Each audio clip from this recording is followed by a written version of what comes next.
Listen carefully. Think back to the last time someone said something small to you, something almost meaningless, but it stayed with you. It looped in your mind for hours or even days. You replayed what you wish you had said. You imagined the conversation going differently. You went over it again and again, even while trying to fall asleep. Now here is the question almost no one asks. Where were you during all of that? Not your body, your mind, your focus, your peace.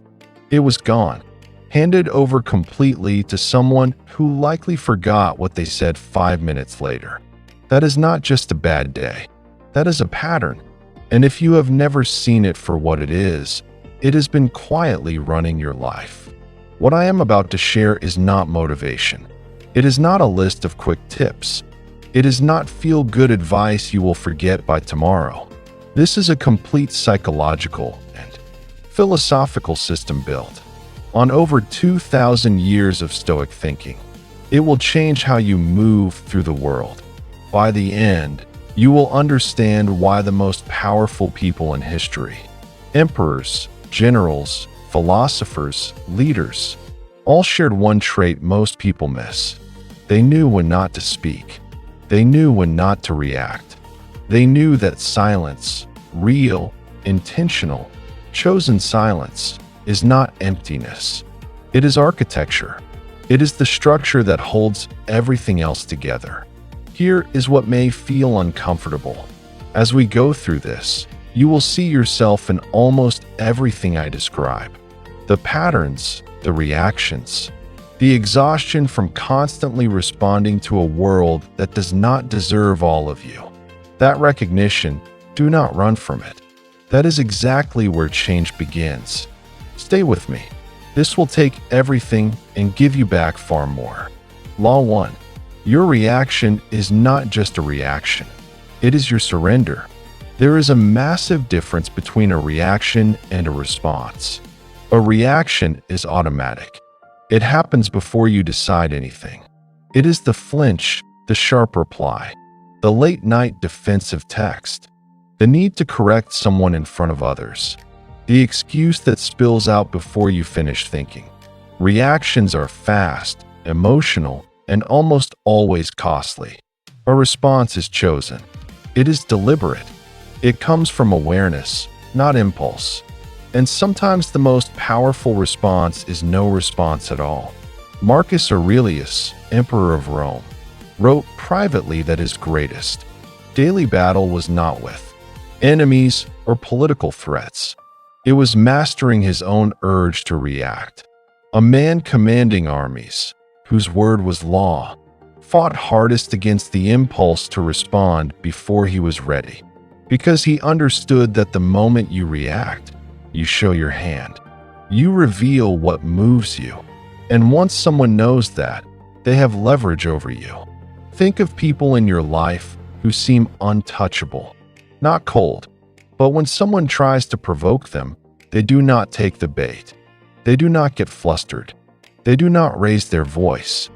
There is something magnetic about them. That is not personality. It is practice. It starts with understanding that your reaction is a small surrender of your power. Every time you let something outside you dictate your inner state, you hand over the wheel. Epictetus, born into slavery, developed a philosophy of internal freedom. He taught that between stimulus and response there is a space. Most people never learn to find that space. They live so close to the surface that stimulus and response feel like the same thing. The whole project of becoming powerful in your own life is about finding that space and living in it. Here's what that looks like in real life. The next time someone says something meant to get under your skin, try this before you do anything else. Notice the impulse. Feel it rise. Watch it like a wave coming in from the ocean. The wave is real. It has force, but you do not have to be swept away. That single act of noticing, creating even 1 second between stimulus and response, is the beginning of everything. It may not feel like power at first. It feels like restraint. But in that moment, you are choosing. That is the only freedom no one can ever take from you. Law 2. Silence is not the absence of strength. It is its fullest expression. We live in a culture that confuses noise with power. The loudest voice is seen as the most confident.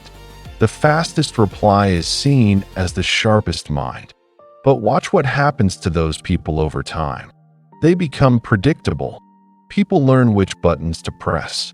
The person who always responds has made themselves transparent. Their emotional machinery is on display. Now compare that to real silence. Not the silence of having nothing to say, not the silence of fear, but the silence of someone who has decided this moment does not deserve their engagement. That kind of silence is unsettling to others, not because it is aggressive, but because it creates uncertainty. When you respond, you give feedback. You confirm that their words landed. Silence says nothing of the kind. It leaves the other person with nothing to hold on to. While you stay calm, they spin. The ancient Stoics called this state apatheia. It does not mean apathy. It means imperturbability, the state of being unmoved by what is outside your control. Not because you feel nothing, but because you have disciplined yourself not to be ruled by your feelings. Silence is one of the clearest expressions of this. Think of the most respected people you have encountered, the ones whose presence changed a room without a word. They got there by being deliberate. Every word they spoke carried weight because they did not waste words on things that did not matter. Scarcity creates value. When you respond to everything, your responses cost nothing. When you are selective, your engagement becomes meaningful. This is difficult to practice because the pull to respond is tied to deep needs. The need to be understood, to be seen, to correct false stories about you. Those needs are real, but when they run on autopilot, they become chains. Silence, chosen silence, breaks them. This is not about never speaking. It is about speaking with intention. Law 3. Stop explaining yourself to people who have already decided. There are people in your life right now who have already made up their minds about you, about your motives, your character, what you meant 3 weeks ago or 3 years ago. No matter how carefully you explain, they will not hear you. Not because they are evil, but because they see you through a lens built by their own wounds and experiences. No amount of explanation can clean a lens from the outside. The cycle of over-explanation often comes from a good place. You want to be understood. You believe that if they just saw your intentions, things would improve. Sometimes that is true, but there is a version of explanation that has nothing to do with clarity and everything to do with anxiety. The explanation you offer before anyone asks. The justification for decisions that needed none. That version is not communication. It is a bid for approval. Seneca wrote that the first step to freedom is refusing to be disturbed by things you cannot change. Other people's perceptions are largely beyond your control. So what do you do instead? You ask one question. Not how do I make them understand, but do I understand myself? Do you know what you meant? Are you clear on your own reasoning? If yes, you already have what you were looking for. The only difference is you stop outsourcing your clarity to others. What would happen if you stopped trying to manage everyone's perception of you? Not all at once, but case by case. In close relationships where clarity matters, explain fully. In all the other cases, let it go. Let your actions over time speak. The weight lifts. The mental space consumed by rehearsing explanations becomes free for actual living. Law 4. The person who controls the pace controls the power. Speed is seductive. We live in a world that makes speed synonymous with capability. But in human interaction, speed is often a liability. When you always respond quickly, you establish a pattern. Patterns become expectations. Expectations become entitlements. The person who always replies in 5 minutes will be judged if they take an hour. Marcus Aurelius wrote about slowing down, not from laziness, but from deliberateness. When everything moves fast, the person who moves at their own pace stands out. They operate from a different layer. This applies to conversations, decisions, and especially to provocation. When someone tries to get a rise out of you, they are trying to accelerate you past your own deliberateness. The powerful response is to decelerate, to refuse to be rushed. This takes practice because pausing when someone expects a response feels uncomfortable. But that discomfort is not a sign you are doing something wrong. It is a sign you are doing something new. Over time, you stop being someone who can be rushed. You are no longer playing on someone else's timeline. Law 5. What you do not feed cannot live. Everything that drains you requires something from you to survive. The ongoing conflict, the person who pulls you into the same argument, the anxiety that spikes around certain topics. None of these things exist on their own power. They exist because they are being fed, and in most cases, you are the one feeding them. This is not about blame. It is about agency. If you are feeding a dynamic, you have the power to stop. Consider a simple conflict. Two people disagree. The disagreement ends, but one person keeps bringing it back. The other person keeps responding. What would happen if the second person simply stopped engaging? Not aggressively, just by offering nothing. The answer is that it dies. Not immediately.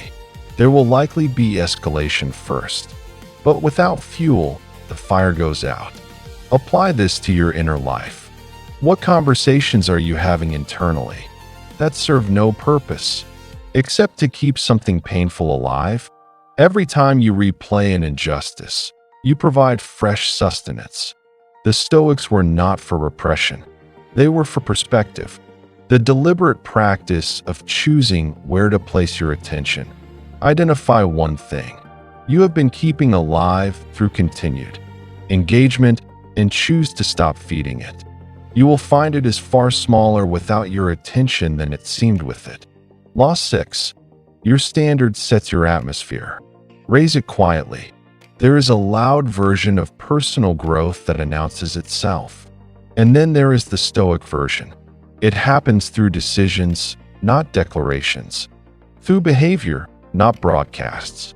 Marcus Aurelius kept his philosophical practice private. His journals were for himself. The results were visible to everyone around him. When you raise your internal standard, you do not need to announce it. You start engaging differently. You respond to fewer things. You stop rewarding behavior that does not deserve reward. People will test this. They will push harder to see if the change is real. Your job is simply to remain consistent, not to explain, just to hold the standard again and again. Most of your best moments of discipline will happen in private, with no external validation. You will choose not to send a message, not to engage, and you will have to find the reward within yourself. That is the point. The goal is to become someone who does not need applause. When you reach that point, the world around you changes. Not because the world changed, but because you are no longer looking through the lens of needing it to respond to you in a certain way. Law 7. What you tolerate is what you teach people to do to you. Every interaction teaches others something. It teaches them what you respond to, what you ignore, where your limits actually are. People calibrate their behavior based on what works. If you engage when provoked, you teach that provocation works. If you explain yourself when questioned, you teach that questioning produces explanations. Epictetus spoke about guarding the entrance to your mind. Not everything that comes at you deserves to enter. You are the gatekeeper every single time. Even the small moments, the casual disrespects, they are teaching something. The question is only what. This does not mean becoming rigid or calling out everything. It means developing clarity about what aligns with who. You are becoming and gently withdrawing your engagement from what does not. When you do this, relationships often improve, not because of a big conversation, but because the other person adjusts to your consistent behavior. This is one of the quietest and most profound forms of influence. Light. The mind that is not directed will always be captured. If you are not choosing where your attention goes, someone else is. This is not a conspiracy. It is the nature of a world full of things competing for your focus. The Stoics wrote about this long before smartphones. The undirected mind wanders by default to what is most stimulating. Our brains prioritize novelty, threat, and social information. Today, your attention is a target. The cost is not just distraction. It is identity. What you pay attention to over time is what you become. If your mental grooves are shaped by outrage and comparison, your character is shaped by those things. The Stoic solution is directed attention, not obsessive control, but the regular practice of asking, does this deserve my focus? Is this aligned with who I am trying to become? You will find that large portions of what you have been paying attention to do not actually interest you when you choose consciously. The space that opens up when you reclaim that attention, the mental quiet, the reduction in anxiety is remarkable. Law 9. True freedom is mastery of self, not mastery of others. We need to clear up a misunderstanding. The goal of everything we have discussed is not to control other people.